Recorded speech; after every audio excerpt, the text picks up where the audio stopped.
আগামী ডিসেম্বরের মধ্যেই জাতীয় নির্বাচন হওয়া উচিত, নিজের এই অবস্থান কর্মকর্তাদের স্পষ্ট করেছেন সেনাবাহিনী প্রধান জেনারেল ওয়াকারুজ্জামান। নির্বাচন প্রসঙ্গ ছাড়াও সমসাময়িক বেশ কিছু ইস্যুতে পরিষ্কার বক্তব্য দিয়েছেন তিনি। সেনাপ্রধানের বার্তাকে জনগণের আকাঙ্ক্ষার প্রতিফলন বলে মনে করছেন সাবেক সেনা কর্মকর্তারা। 65% পর্যন্ত বিদ্যুৎ সাশ্রয়ী হাইসেন্স এসি। হাইসেন্স।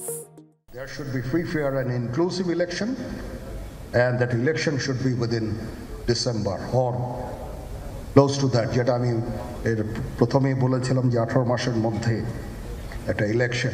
জাতীয় নির্বাচন প্রসঙ্গে গত ফেব্রুয়ারি মাসে এমন বক্তব্য দিয়েছিলেন সেনাবাহিনীর প্রধান জেনারেল ওয়াকারুজ্জামান। প্রায় 3 মাস পর আবারও জাতীয় নির্বাচন নিয়ে অবস্থান জানিয়েছেন সেনাপ্রধান।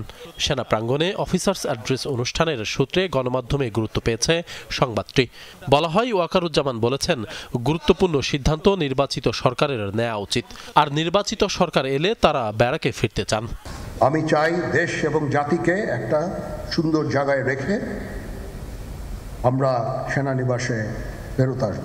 অনুষ্ঠানে নির্বাচন ছাড়াও করিডোর, বন্দর, মব জাস্টিস সংস্কার সহ সমসাময়িক বিভিন্ন বিষয়ে উঠে এসেছে প্রশ্ন আর উত্তরে, যেখানে মব জাস্টিস শক্ত হাতে দমানোর কথা বলেছেন সেনাপ্রধান।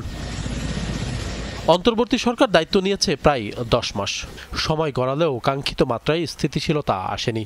এতে কিছুটা নিরাশা প্রকাশ করা হয়েছে বলে জানায় গণমাধ্যমগুলো। বিভিন্ন দাবিতে আন্দোলনে ব্যাহত হচ্ছে স্বাভাবিক প্রবাহ। কর্মকর্তাদের জন্য সেনা প্রধানের এমন বার্তা রাজনীতিতে কি প্রভাব ফেলবে, এসব বিষয়ে একজন সেনা কর্মকর্তার মতামত জানার চেষ্টা করেছি আমরা। তিনি বলেছেন, জাতীয় নির্বাচন নিয়ে সেনা প্রধান যে বক্তব্য দিয়েছেন তা জন আকাঙ্ক্ষার প্রতিফলন।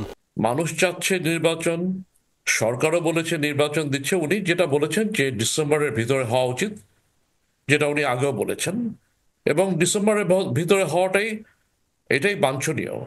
কারণ আমাদের উচিত হবে যত তাড়াতাড়ি সম্ভব আবার একটা প্রক্রিয়ার ভিতরে গিয়ে একটা নির্বাচিত সরকারের কাছে ফিরে যাওয়া এবং গণতন্ত্রে ফিরে যাওয়া। বন্দর, করিডোর সহ অন্যান্য ইস্যুতেও সেনাপ্রধান যে কথা বলেছেন সেগুলোকে অত্যন্ত সঠিক অভিব্যক্তি বলেও মত এই বিশ্লেষকের। আমরাও মনে করেছি যে করিডোর করাটা জাতীয় স্বার্থের সাথে সামঞ্জস্যপূর্ণ নয়। কাজে এখানে উনি যেটা বলেছেন এটা সঠিকভাবে বলেছেন। চট্টগ্রাম বন্দরের কথা এসছে, সেটা পরিপ্রেক্ষিতে উনি যেটা বলেছেন সেটাও সঠিকভাবে ব্যক্ত করেছেন যে এ ধরনের গুরুত্বপূর্ণ সিদ্ধান্ত নেওয়া উচিত হবে নির্বাচিত সরকারের মাধ্যমে। কাজে নির্বাচিত সরকার আসলে এই ধরনের সিদ্ধান্ত দেওয়াটা সঠিক হবে বলে উনি মনে করেছেন।